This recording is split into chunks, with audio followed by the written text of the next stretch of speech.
All right, guys, today we're going to be working on lesson 14 in our measuring up book. And in this lesson, we're going to be making real world connections. Now, we've learned about how sometimes when we read things, we can make connections to them because they're things that have happened to us or we have experienced. So let's begin. I am going to read you this little passage here, and we're going to work along, okay? Joshua looked all over his room for his baseball glove. He searched under his bed and behind the door. He could not find it anywhere. Joshua's mom asked him if he checked the equipment box in the garage. He was supposed to put his gloves there after baseball.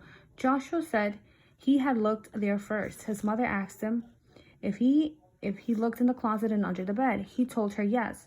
Joshua wished he had put his glove in the equipment box after his last game. What lesson can we learn from the story? We will practice finding the central message of the story in the guided instruction and independent practice.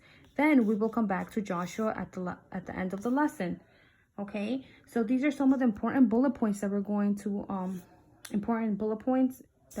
be touching upon, because these are things that we're going to learn as we go through this lesson.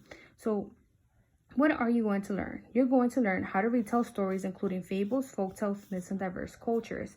We've been working on retelling stories since the beginning of the school year. Basically, when you retell a story, you tell me what happened in the story.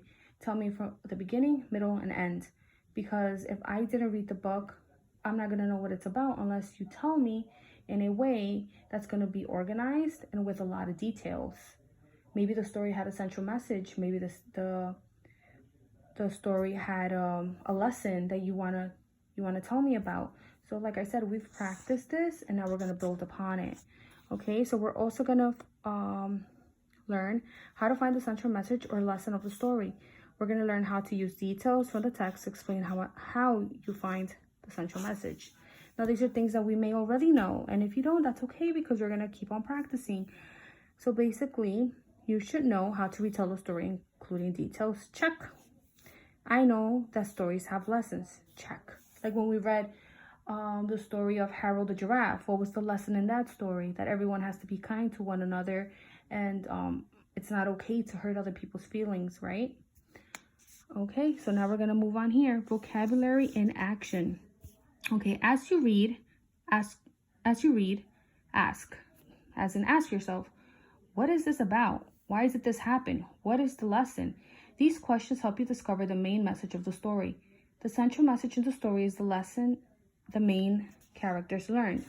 So let's go over that. The central message in the story is the lesson the main characters learn. Okay?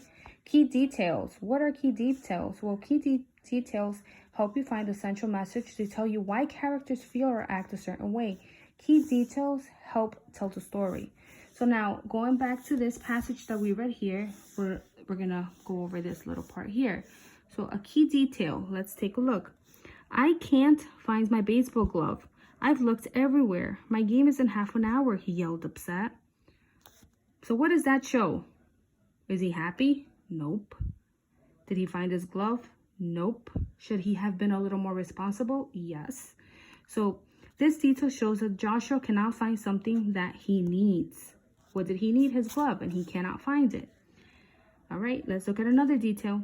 And the box was where you should have put it after your last game for this very reason, right? Mother's always right. All right, so what does this mean? And the box was where you should have put it after your last game for this very reason. The mom sounds upset. It looks like he should be cleaning up after himself and putting things where they belong, right? So let's see what this means.